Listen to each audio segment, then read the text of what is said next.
So Ron sent me a text while we were still in LA before we had even left. And it just said, hey, do you know a lot of Toto songs?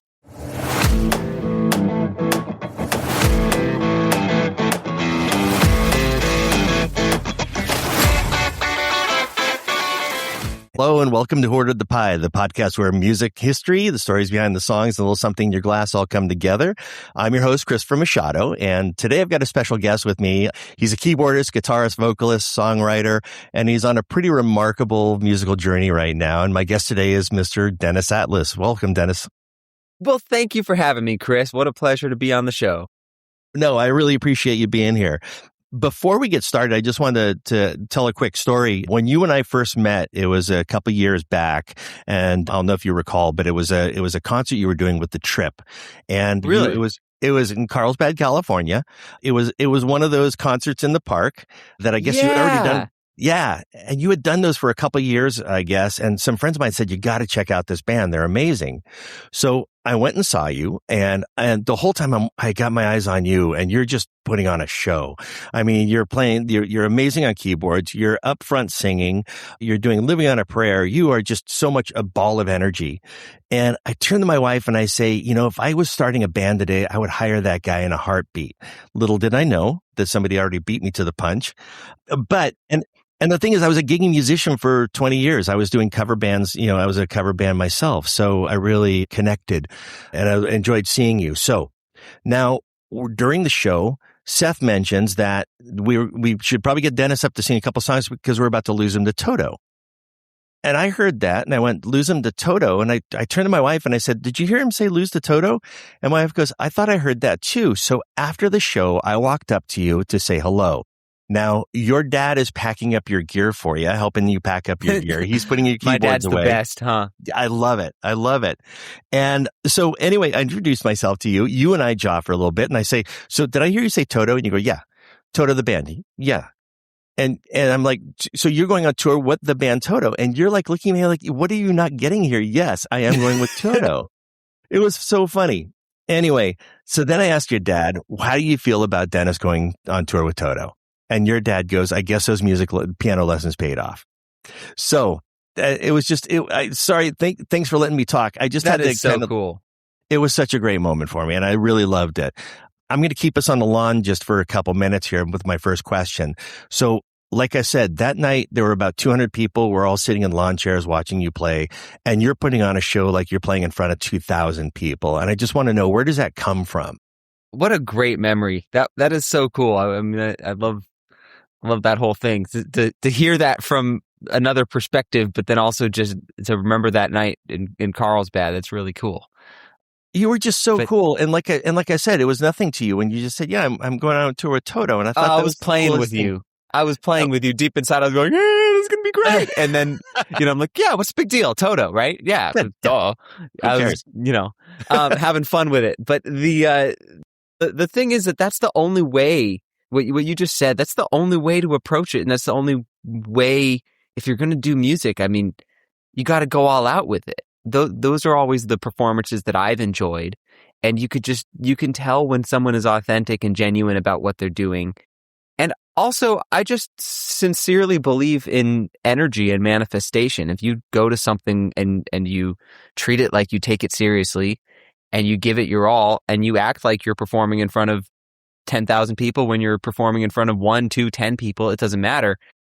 Then, and same thing the other way around. When you treat 10,000 people like you're performing in front of 1 or 2, like they're your best friends, that's the energy that you're creating around you. And life always moves in such a way to match that energy that you're putting out. And so I sincerely believe that that's what got me where I am today. And I believe that that's what's going to help us move into the future in the same way.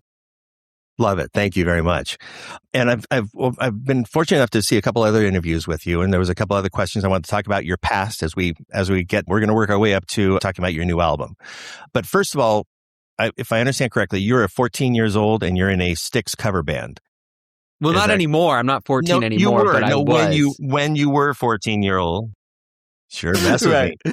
14, and you're in a Styx cover band. And from an old guy like me, I'm just so curious. And I know you were asked this, you've been asked this a million times, but what drove you to Styx? Yeah, no, that's precisely right. We started that band, my high school friends and I, when we were freshmen, and I always wanted to start a Styx tribute band as a kid because it was always my favorite band.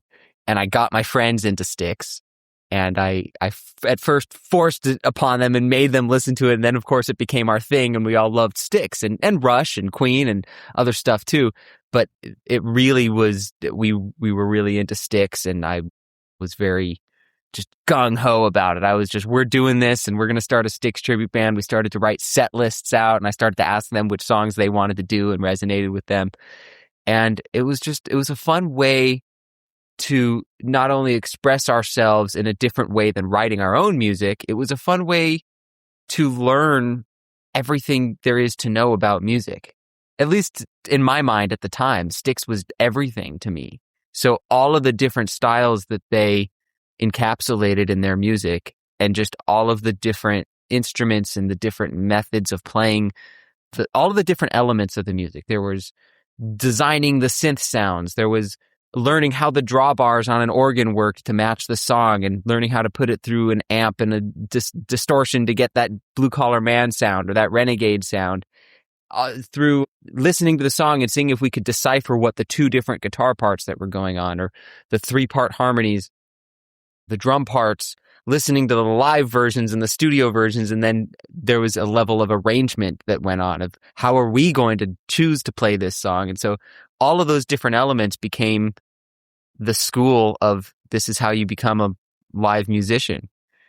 And that all was taught to me and to us through learning Styx music. So their music is the perfect, it's just the perfect, what's the word? When you're teaching a class, it's the perfect curriculum for learning music. That's what Styx music is. There's so many different things built into it. And so it was the perfect band to do that in hindsight. And at the time we were just having fun. And it was a way for me to express myself. Like I said, I mean, these were songs that were so near and dear to my heart. So at the time, that's all that it was about. And I said not anymore, meaning I'm not 14 anymore, but really, to me, that Styx tribute band never died. There's no reason that we wouldn't go back and do another Styx tribute show at some point. Of course, there's no time right now. Well, yeah, you're a little busy. But at some point, it could happen again. And now that I think about it, I'm 28, so that was 14 years ago, meaning that was half my life ago when we started that, which is crazy to think about. And here you are today. And here we are. Love it. So were you strictly Dennis, or did you also do some I bet you did some Tommy stuff too, right? Yeah, over the course of that band, it underwent a lot of lineup changes, which is why I always think it's funny when people who've never been in a band before criticize bands for having lineup changes. And it's like, you're looking at a band over the course of 50 years and try to put together even a cover band, a tribute band, and try to keep the members the same with your best buddies, where there's no serious money involved and all of those things that rip bands apart, and drugs and all of the other things that you hear about in rock music. Right. And try to keep a tribute band together for more than a year with the same lineup going. Anyway, that was a little side note, but the thing is that through those different things, we would all kind of end up switching around and singing different songs. So it was another really good learning experience where there were times in the band where I was singing some of the Tommy Shaw songs and a couple of the older JY songs too, like Witch Wolf and Man of Miracles. Yeah, Man of Miracles. Those were more in my range. And then our guitar player, my good friend Michael Gabrizescu, who we grew up to, that's what I was saying, we grew up together, teenagers and learning music. And he really had the JY voice down. Like he could do Miss America and Halfpenny, Twopenny like nobody's business. But then when it came to the older Styx stuff, it was fun to switch it around. He could sing the Dennis DeYoung stuff and I could sing the old JY stuff because when his voice was really high. So anyway, I love it. To answer your question, we would switch it around sometimes and kind of learn different things. In fact, at the beginning, we would switch instruments too. I would No play way. drums on a couple songs, and he would Right. play, he was a guitar player, but he would switch to keyboard, and then our drummer would switch to bass.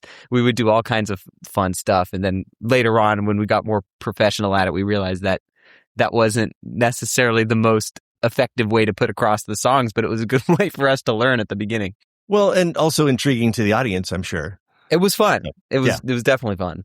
And we're going to talk more about your multi-talent a little bit later on. But one thing I wanted to talk about, you were talking about like the transition of bandmates come and go. So at some point, this stopped being a hobby for you and you decided, I want to step into the world of music and I really want this to be my life. What was the deciding factor there? Well, the thing is that was always the case for me. That was behind everything that I had ever done. There was no question for me that I wanted to be a rock star. And I could have given you that same answer when I was 3 years old or when I was 15 years old. It wouldn't have changed. So for me, that was never a question. For some of the other guys that I've played with in my band, it was always a different story with everybody. And then sometimes it kind of wavered or changed, or this guy wanted to pursue it at one point, and then later he thought, well, I'm okay doing this as a hobby. And then at some point it was like, well, I want to do this kind of as a supplemental thing or something that I do seriously on the side. And everybody else, it was kind of like everybody else comes to it from a different place. So priorities, like you said, are different for everybody and they change over time. For me, that was always the thing. So every situation, it had to play into that in some way. And I think that's what caused my progression from one thing to the next, was saying, how is this serving the ultimate goal that I have of really wanting to do this on this kind of level that now I'm getting to experience doing with Toto, and then ultimately doing this same thing with my own music. So tell me about the transition into the trip then. How did that come about? Yeah, that was really cool. I was playing at the time in a tribute band in Minnesota called Arch Allies. And that band actually was a tribute to 7 different classic rock bands all at the same time. Boston, Styx, Journey, REO, Queen, a few more. And that was really, really, really fun. And at some point I started to realize, okay, this was a giant leap for me in my career at the time.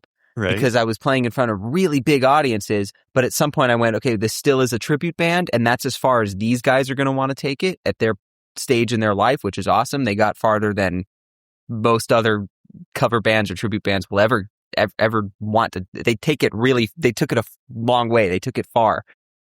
But to them, that was the ultimate goal. I was like, well, this isn't the ultimate goal for me. So I was kind of thinking, okay, I've been doing this a couple years and I'm kind of ready to take this to the next level.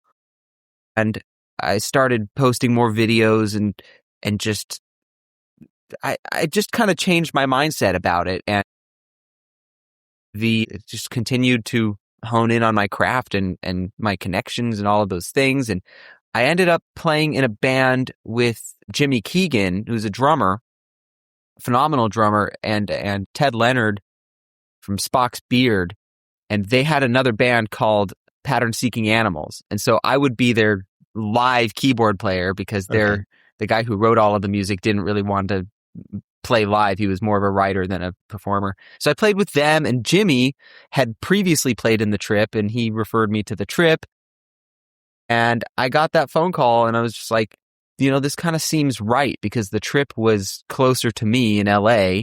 And so I was able to focus more on my own music and writing my own songs, and also even having my own band on the side of the Trip.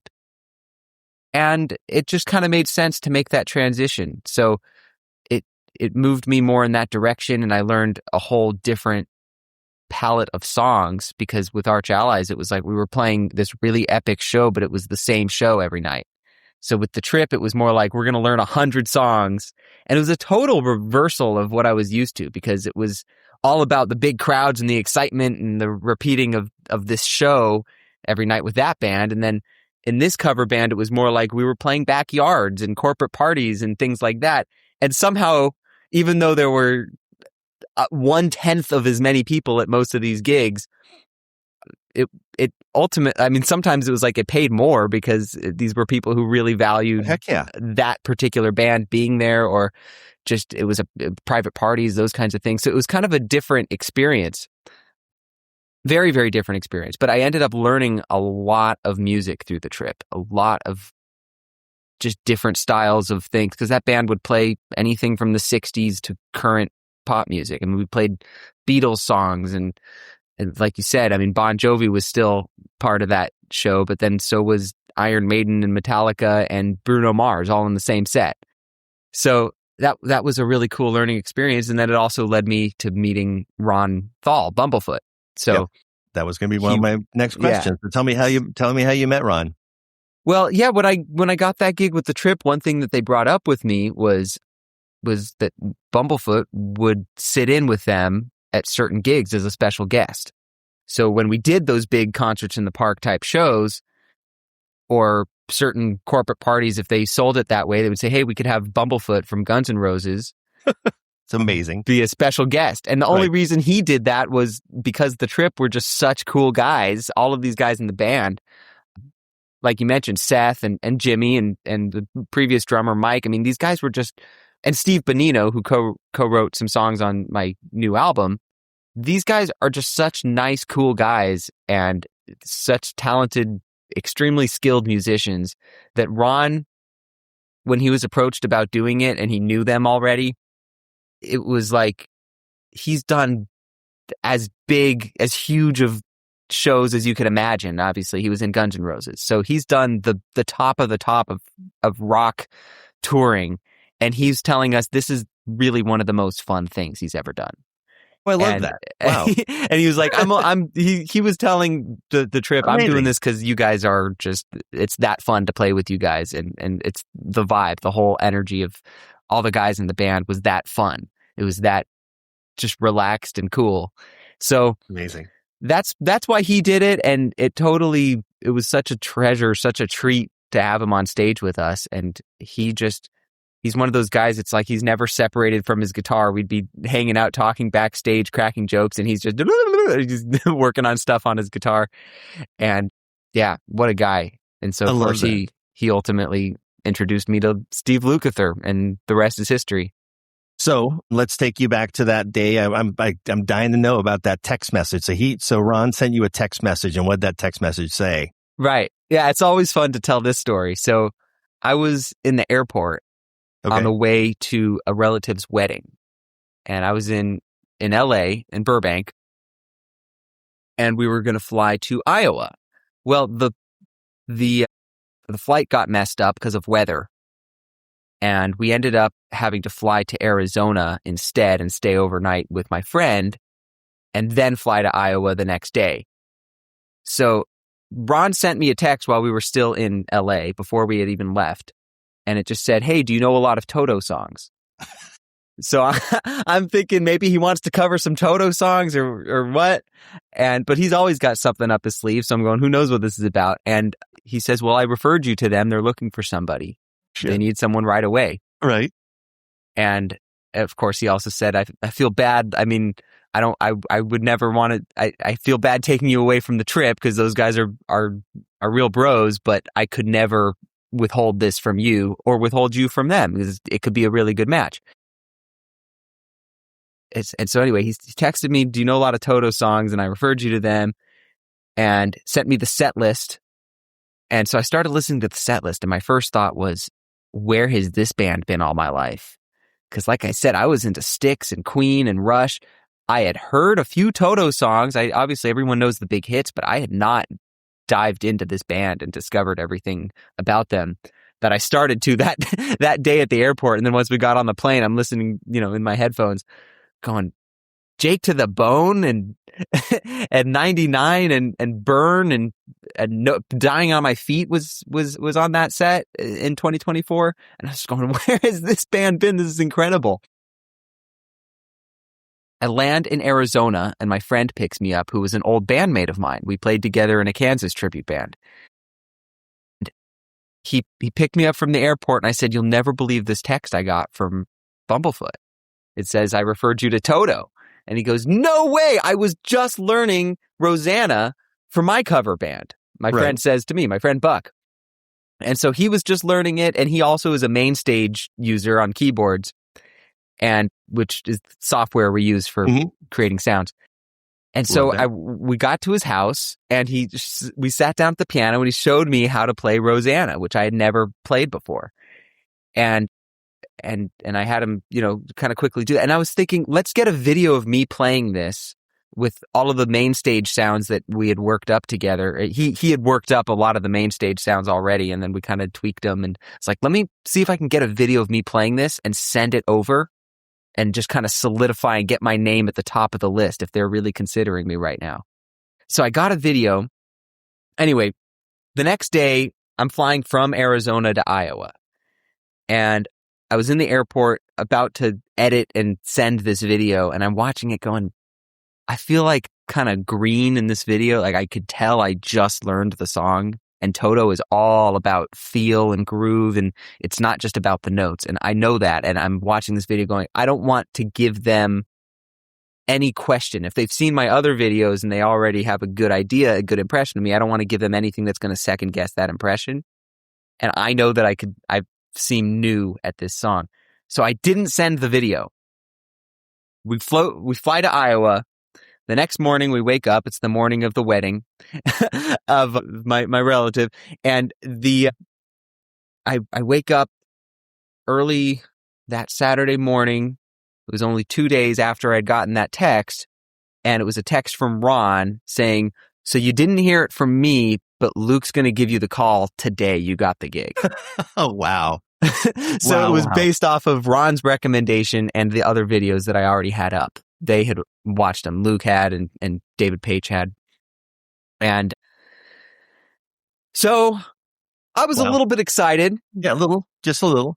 And I went across the street to the pizza place across from our hotel. And while I was waiting for the pizza, I got the email back from Luke. Hey, man, are you ready? Let's get on FaceTime and call. So I ran back across the street to the hotel, got on FaceTime with him. And he's like, all right, man, let's do this thing. And I was like, okay. Wow, that's insane. And, I hung up. First thing I called my friend Buck from Arizona, and I said, you just taught the new keyboard player of Toto how to play Rosanna. And he goes, and don't think I won't be telling people that. He freaked out. It was great. I called my mom, and then I ran back across the street to the pizza place, and I said, I got the gig. And they had no idea what I was talking about, but I seemed excited, and I was wearing a tux because I was going to a wedding. I was kind of a mysterious, strange customer at that pizza place that day. The pizza was phenomenal, by the way. That's the moral of the story. Oh, well, good pizza. And that's what happened. I got to confess that ever since you granted me the opportunity to interview you, I've been pretty much the same way with my friends.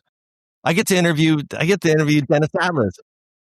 I've been so excited. So it's so full circle. You're just paying it forward. So I appreciate that. No, what a great story. I mean, I love it, and I can tell that you don't mind retelling it. I felt bad. I know you probably told it 1,000 times, but I don't mind it. I wonder how many times people can hear the story before they get sick of it, but I never get sick of it. It's a fun thing to relive. Well, so you're listening to the set list. You're on the plane, right? Listening to set list. What hit you first? Was it the complexity of the music, or the size of the catalog, or the weight of stepping into a band like Toto? Well, again, I started listening to it before getting the confirmation, before getting the gig.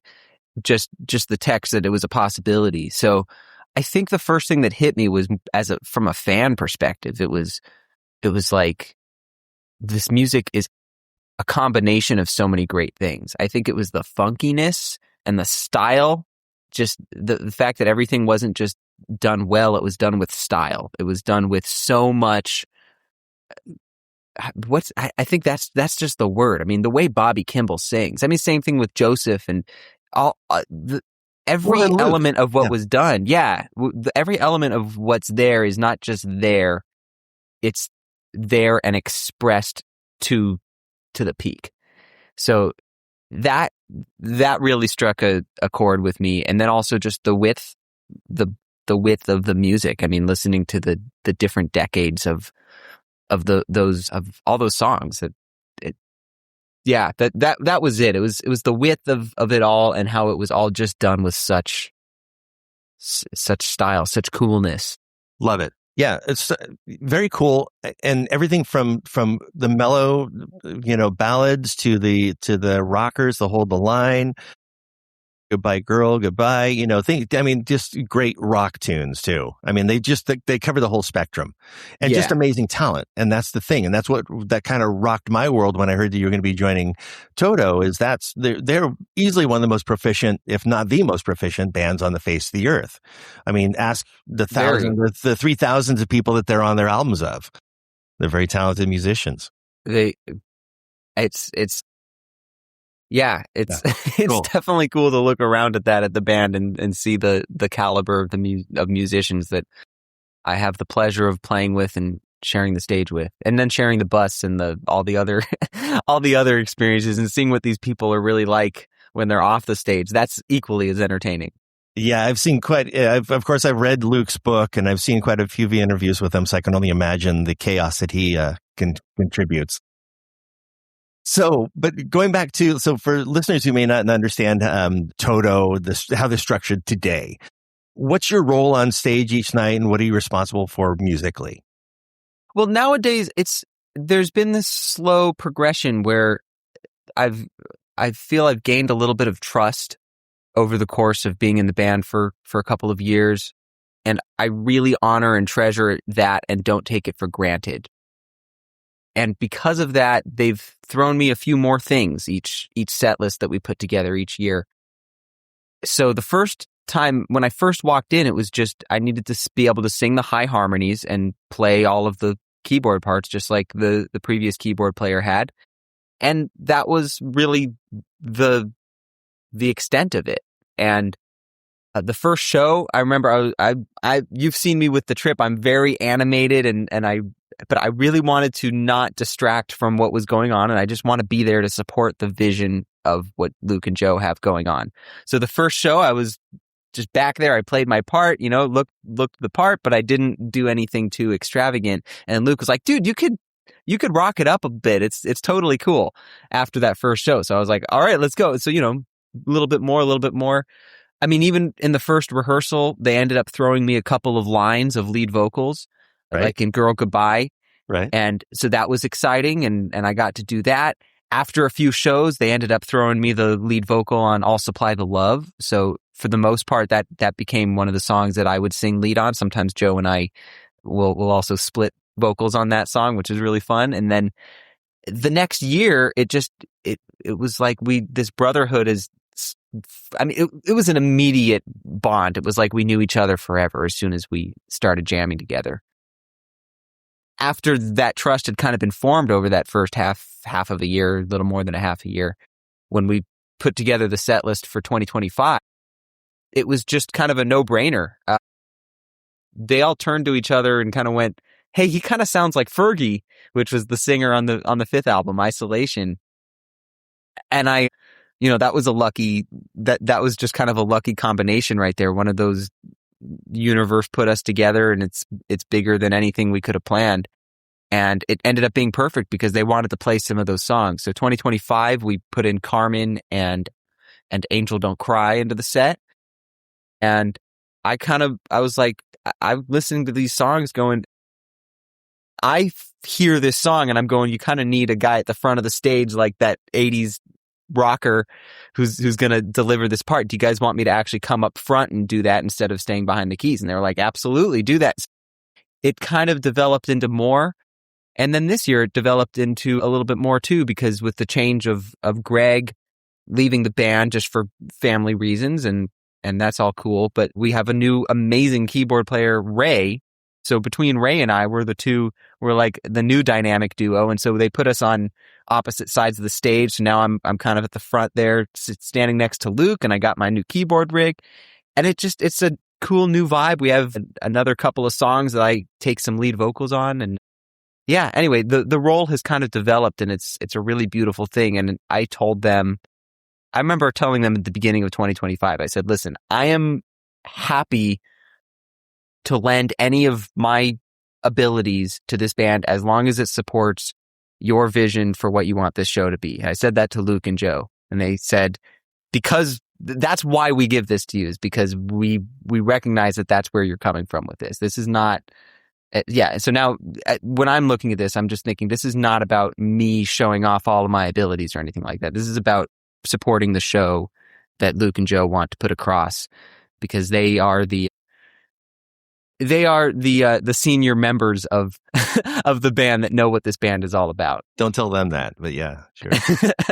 Seniority. Yes, there you go. So give me just one moment where you were like, pinch me, like where either somebody showed up at a show that you got to meet that you wouldn't have met if you weren't in Toto, or just a moment. Yeah. Or was there something like that ever occurred to you? Two things pop in my mind. One of them was when we were backstage at a Toto show, and I mean, the whole concept of these guys playing on my album is a total pinch me moment. It's like, how does that happen? I'm the new guy in the band, and they all want to play on my solo album and help me manage it and get it out and make sure that it's successful. That's huge. But one of the moments where that kind of came together was where I was having Greg play some parts on the song Save It for Tomorrow. And we were listening to it backstage. And Greg was kind of teasing me about some of the musical choices I had made, because they're a little cheeky or whatever they were. And he's it was in a loving way. He was like, "Oh, you got the sixth chord going there," and it was a fun moment. I'm curious where this is going, because I have a question for you about that. Keep going. Yeah, and Luke was sitting Luke came into the dressing room, and so he heard us working on it. Well, he hadn't heard that song yet. Luke plays on 2 other songs on the album, but he hadn't heard this one, Save It for Tomorrow, yet. And he was kind of coming to my defense. He's like, no, I think it's cool. I think that's a really cool thing. And he's listened to it. Man, is that you playing this on that? Oh, cool, man. And he was saying, it's kind of like Dennis meets Michael McDonald. And he hadn't seen that side of me yet, because it's kind of a new influence in my music. And this was a very Toto influenced song. So that was kind of a pinch me moment, where it was like, I wasn't just being recognized as a musician. I was being recognized. I felt like I was part of the crew as a writer, as someone who writes music. So as a creative. So that was a really cool moment. It was hanging out with the dudes and talking about this piece that I had come up with, and the different guys in the room either enjoying it or even if they were making fun of it in some way. The whole concept of it was such a fun moment. That was one pinch me moment. Another pinch me moment was the other thing that comes to mind immediately, like you said, meeting people. I mean, it was really incredible. I've gotten to meet some really cool, some iconic people. I mean, Sting was at one of our shows. David Gilmour was at one of our shows. Unbelievable, right? Recently, Bill Murray was at one of our shows. That was cool. But one night, as we talked about my influence of Styx that goes so deep, I went to go see Styx, and I got after show, and I got to see them after the show. And each one of them, it was just me and a few friends and a couple of their other friends that were back there. And each one of the guys came out first, Todd, the drummer, then Lawrence, right. And then Tommy. And each one of them, as they would come out and see me, they'd say, "We're so proud of you." Wow. I got to hear from Tommy Shaw's mouth, "I'm so proud of you for the level that you've achieved in music." I'm just going, that's amazing. They're like my musical, they're like my musical parents. I mean, my parents are also my musical parents, but these guys, they influenced everything about who I am as a musician, and they've seen me grow up and leave all these comments as a little kid on Facebook, and they've seen my videos since I was 12 or 13 playing their songs, and now it got back to them that I joined this legendary band, and I'm touring with this band. And so amazing. To get to hear those guys say that to me and just kind of give me the welcome to the club, welcome to the circus, that kind of love this. That was really cool too. So now you've got your new album, Principles, going to be dropping May 17th, right? Yeah. I see your posts online that you're already signing copies. They're going to be available to people. Are you going to sell those at shows too? I assume. That's right. Yeah, we have been selling them at the merch booth. You have been? Okay. Again, another pinch me moment. I mean, the fact that they wanted to play on the album is one thing, but the fact that they would put it at the merch booth at the Toto shows, it's amazing. That's just beyond cool. So what was the first piece of music or the idea that started the chain reaction for you recording this record? Well, I'm a writer and a creator musically at heart. I mean, this is, you can't stop it. This is what I do. This is how I express myself. So this was just this past year or two what I was wanting to put down on the page and onto the CD, the vinyl. When I listen to music in the car, or when I'm in the car and I'm trying to pick what I want to listen to, or when I'm laying in bed, I'm like, let's listen to an album or whatever it is. I'm thinking about what is it that I would want to listen to, and what is that thing that would inspire me or speak to me, and then I try to go and create that thing.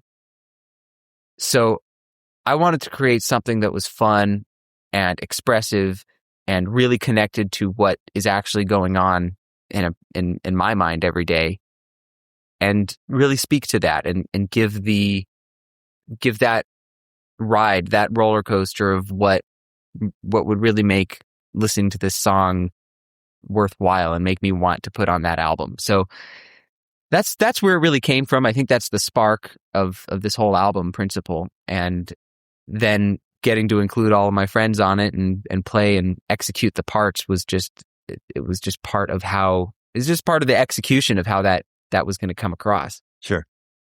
Now, and in the music, I hear a lot of drama and movement, and a lot of it, I mean, you're captivating from the very start, which kind of reminds me a little bit of the Styx DNA.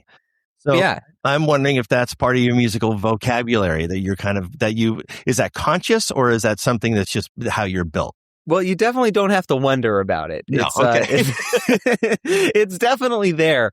I think that's always been evident in the music that I make. And when people listen to Styx music, they often will say, there's one thing that people say about that, and then they'll say it about when they listen to my music too, is that they'll either say that it has this almost Broadway, which is not something that I listen to or really do intentionally.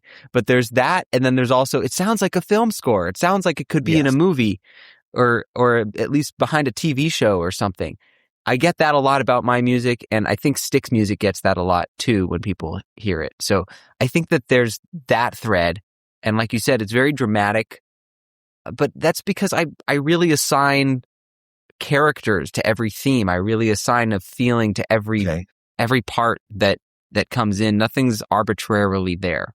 It's all, if this thing is there, either it came from somewhere and I don't know where it came from, and then I ask, well, what does this theme really mean? What is this part? What is this rhythm?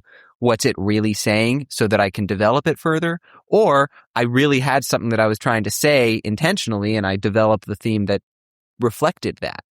So that's why it all feels very, to me, I mean, at least from my perspective, I would guess that that's my take on why it sounds that way.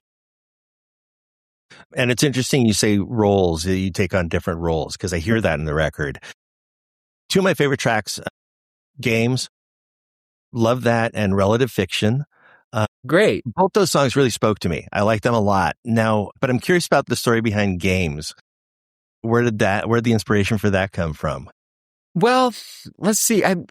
I'll preface this by saying I love answering these questions about what the songs are about, and I also really don't like answering the questions because Gotcha. You want that mystery. It's more like I want people to have their own feelings about the songs and not feel like any one thing is right or wrong, because it really, this is why the album is called Principle, is it's about the principle of the matter. It's not about the specific. And when I write these songs, I really try to get to the heart of what's actually happening in the story, not just the literal story itself. To me, that's what makes a great story, is when there's a moral, a theme, a principle involved in that story that's applicable to you. So Games, well, I guess, so again, I do love answering this question because there's a lot to dive into. So in games, it was definitely written, literally speaking, the lyrics are in second person, meaning it's you this, you that, when you're lost in your illusion. And it's looking out at somebody who isn't honest with himself or herself, and who ends up having to strain and manipulate situations in order to get what he or she wants. And when you do that, you end up, it's like a game. You end up playing these games and straining these situations and relationships in order to get a certain result, as opposed to being authentic and honest and allowing those results to come about organically. So it was looking out at someone who I judge in that particular way when the lyrics first came out, and it was kind of a fun thing. And I would say musically, the song started from a place of, I was thinking what would be fun to play live on stage, especially having played in all those tribute bands. And I thought, what were the songs that were really fun to play and that the audience really reacted to? So I started with this groove and this beat and these synth sounds and this melody that I could totally imagine rocking out to and people dancing to and all of that. And those lyrics just kind of started to come out. And then, like I said, I kind of ask myself in hindsight when that happens, say, who's this? Why am I saying these things? And it occurred to me that it was about what I just described about someone else. And then when I really sat with it and I thought about it, I thought, well, why am I judging someone else for those things? It's because I see it in myself. It's because I see my own places where I may strain or manipulate or be inauthentic. And I have to be honest with myself and look in the mirror and figure out why does it rub me the wrong way when someone else is doing it? It's because I recognize those traits within my own thoughts. And I actually ended up writing all of those lyrics that you hear in second person. I wrote them all in first person. So instead of when you're lost in your illusion, I wrote when I'm lost in my illusion. I'm searching for that drawn conclusion I have made. And so I found what that song really meant to me and where I felt I was playing games in my life, where I felt I was being inauthentic, where I felt like I was lying and cheating or playing a game with somebody's emotions. And that's where the song came from for me. And then I switched it back into second person so it could be like this fun, dancey, hard rock song with this anger and all of these things. But really it was both. It was recognizing it in someone else and recognizing it in myself at the same time. Well, and you almost sing it in two different voices too. I mean, not almost, you do. So it really, that comes across. Yeah. Well, yeah. And there is actually on that song, there are two voices because Joseph Williams does the low octave on that song. So when you hear that low voice come in, that's actually the high tenor singer of Toto. Wow. But it turns out that he has the strongest bass voice of anyone I've ever met. And when I came up with that melody, I realized I want Joe to come in there and really sing those low notes strong, and that's us singing in octaves on that verse part. Love that. Now, you've got some serious players on this record. So I'm curious. I mean, obviously they're friends of yours, but you're a multi-instrumentalist yourself. You could probably play every instrument on that album, but not like these guys though. Okay. Agreed. But what were you looking for creatively when you say, Luke, I need you to come in on this part or things like that? And then you co-wrote with Luke as well, right? Right. One of the tracks. So yeah. So the thing is, I write these songs to express all of these different things, like we've talked about, these different principles. And I kind of ask myself at some point in the process, who's the best person to execute this part? And recognizing that there are definite limits to my abilities in being able to do those things. So when you listen to a song like Games, it was just evident from the beginning, I need someone with a really powerful, strong pocket to lay the foundation of that song. And that was Shannon Forrest. He needed to play drums on that song, and he ended up playing drums on over half the album. But yeah, when I got to Scare Me and Candy on Mars, I realized, for Scare Me, I realized this needs a ripping, shredding guitar solo. And I thought of either Bumblefoot or Steve Lukather. And I also needed a shredding guitar solo on Games.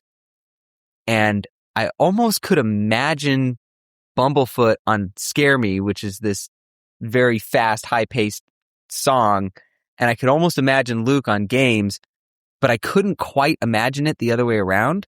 So I chose the other way around, the way I couldn't imagine it. and because I thought that Scare Me just needs that extra thing that Luke has, which is he has this jazz background and this really great understanding of chords and modes and scales and those kinds of things. But he's such a spontaneous kind of a person that it can come out in a hard rock song like that in a very interesting way. And that's exactly what happened, was he laid down the solo on that song and it took the song to the place that it needed to be. Same thing on Candy on Mars. There was an open section where I didn't have a part written. That was actually a song that I had. That was one of the earlier songs on the album. Before I wrote the rest of the songs on the album, that was one that was that existed before and I brought into this new group of songs. But there was only a few parts of it written. And so I had this whole empty section here. And I laid down a drum beat and I handed it over to Luke and I said, what would you imagine over this? It could be anything. And he went in with this funk guitar part just off the top of his head.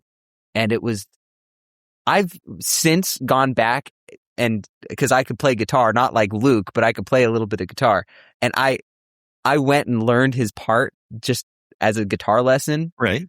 And I'm just going, on one hand, how does anybody play like this? But on the other hand, how does anyone on the deeper level, how does anyone just come up with this on the spot the way he did? And so anyway, that song, yeah, he really took to the next level. But that's how I approach it. Instead of thinking, let me write something that would be right for this person, I think, let me write the song that needs to be expressed here, that's authentic, and then who's going to be the best person to execute this and fulfill that role. And sometimes not making the role too specific, such as when you bring in a collaborator who is going to collaborate on the actual composition of the song like that. Same thing with Steve Bonino on the 2 songs he co-wrote. I thought, whose voice on this could help me express what is trying to be expressed here? It makes sense. Love it. I want to be mindful of your time. How you doing here? I got another 15. Okay, great. Perfect. Yeah. Great. So, thank you. Yeah, of course. I know you're on tour. You're kind of busy right now, so I don't want to take up all your time. So, but back to Principle. I know that tell me about there's got to be one baby that you just love more than the others. Is there one or do you love them all equally? When you put it that way, now it's hard to answer. Recently, I've been saying to people, and it's been my recent feeling, is that Save It for Tomorrow is one that I'm just really enjoying. And it's just because it's a different song than really anything I've ever written. And it came about in a very fun way. And it's just, to me, that's the one that I don't think I would have written it had I not had that Toto influence in my life first. I know I wouldn't have. That's just not. It was almost like I was going for I do this thing where I'll write a song wanting it to sound like another band, and it comes out sounding absolutely nothing like that. And that one, the inspiration was, I wanted to come up with something that was like September by Earth, Wind and Fire, or just an Earth, Wind and Fire thing. Okay, I hear that. Well, I'm impressed that you can hear it, because I just think Save It for Tomorrow, what does that song have anything to do with Earth, Wind and Fire the way it came out? But I'm glad that it sounds like the influence is still there. I like in some all way. The tempo changes. It's captivating. It's one of those songs that it's like walking down a blind alley. You just don't know where it's going to turn. And I don't know either. That's the best part, is I still listen to that song and I almost forget what's coming next. Or when I was writing it, it was like, we can go anywhere from here. And then I decided to go somewhere and then put things in different orders. It's almost like a puzzle. Like you just see the puzzle pieces up in the air and say wherever they land that's where we're going with. Yeah, I think there's something very fun about that song, and that's one I'm very happy with how it turned out. Everyone who participated in that song really knocked it out of the park, and it hits that level. So I know that you've already mentioned that other bands have inspired you. So I'm curious on Relative Fiction. I have a theory that the keyboards sound to me very much like Saga. Oh, okay. No, not you're going for? It was I have listened to surprisingly little Saga. Oh, okay. I do like Saga, but I think I've heard a couple of songs ever. But I love a lot of bands that I think I've played with a lot of musicians and I've listened to a lot of bands that like Saga. So I think it's like a secondhand thing. But I do like, so I would say that it's very possible that seeped in there somehow. I think that's a good observation on your part there. Yeah, well, thank you. If you don't, yeah, we'll see. Thank you. And then I know, so I'm going to go there. I know that you're not a fan of the term prog rock. Oh, right. I wonder where did you get that? I wonder where that came from. So I saw an interview with you where it was a keyboard. It was a show where they talked about keyboards. Yeah. And then you had made a comment that you weren't a real big fan of the term prog rock and that you felt that there was a bit different label that people could be using. Did I not hear that correctly? I'm sure you did, because I have a different answer for that every day. Oh, okay. I'm the kind of guy where I grew up just loving progressive rock. I thought that was just objectively the best music that there could be because it's progressive and it's rock. And like, how could you not like that? And then at some point, I just started to realize that I just like good music, and progressive is a term that when it's applied to music, it's like, well, yeah, do you want progressive as opposed to what? Monotonous? Right. It's like calling it good rock, but then it became a style. Prog became this style where some things are prog and some things aren't. But it doesn't literally mean that the things that aren't prog aren't progressive. That doesn't mean that they don't progress.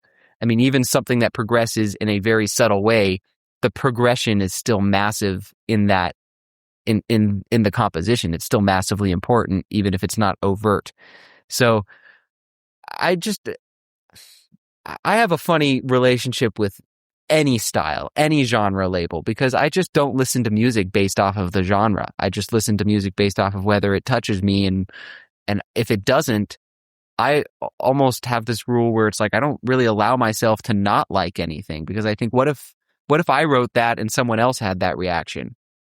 Someone was connected to this song at some point, and that's why they put it out. That's why they did it. And especially if it's popular, then this was put out by someone who it resonated with, and then it resonated with thousands, millions of other people. There's something here, and if you don't like it, it's because you don't understand it. That's what I tell myself. So okay. Anyway, that's why I have a funny relationship with any genre, because it's like the genre is not what makes it good, or if anything really makes music good. But yeah. Yeah, I have a different answer for you today than I did the day that I gave that interview. But I love it. Keep it up. One of my friends made fun of me one time because I tried to start a cover band called Prog World. And we did one show, and it was incredible. It was a really good show. But trying to book a band called Prog World was impossible because it just paints this picture in people's minds like it's all going to be deep cuts or something. And I was playing all of the big hits of prog, like The Spirit of Radio and Tom Sawyer and Point of No Return by Kansas and Grand Illusion by... I wanted to put together that kind of band, but I called it Prog World and it wasn't successful. and I said something along the lines of what you heard, which was that I don't like the prog label. I don't like prog music. And my friend was like, oh yeah, Dennis Atlas, the singer of Prog World, doesn't like prog music. And it's totally, I can't be consistent with it, and I'm not going to pretend that I can be. Love it. Okay, last question. You've accomplished so much in your young life. I'm going to call you young, sorry. So much musically. Now, to look ahead, what are you still building? Everything that we see here that we're experiencing with Toto, it's laying the exact example of what I want to do now with my music. That's it. You put those two things together, and it's great because Toto tours some fraction of the year. It's not it's not like we're touring 150 dates a year like some touring bands. It's the perfect balance. When we're not touring with Toto, I want to get out and tour on the same level with this music that I'm putting out now. That's what I'm looking forward to, and that's what I want to do. And I want to have a band that's collaborative in as much of a sense as it could be, even if it is under just my name as a solo artist. Just the way Toto does it with that collaborative feeling that you get even from the shows to this day. That's what I want to do with my music, and I want to be performing in these same venues, these same arenas, and seeing the same numbers on Spotify with all of these songs that I've put out with my friends playing on them. Wonderful. I love that. Great answer. So, Dennis, I appreciate your time so much. Thank you for taking the time to, and thanks for bearing with me. But it was a wonderful time talking to you, and I appreciate it very much. And I think that probably does it for today. I appreciate your time. I'm blown away that this was your first interview. You are a pro at it, Mr. Christopher. Oh, no. Well, okay. So candidly, I used to interview people back in my 20s, but it was bands like Roxette, and it was like these bands that were, way back when, Tori Amos, things like that. And it was really fun, but I think I was a little bit more fearless back in my 20s. And so I had to jump back on the boat, and I appreciate you helping me through it. Oh, man, my pleasure, Chris. This is great. Thank you so much. All right, Dennis. Talk soon. Talk soon. Take care. All right, bye. Bye-bye. Bye.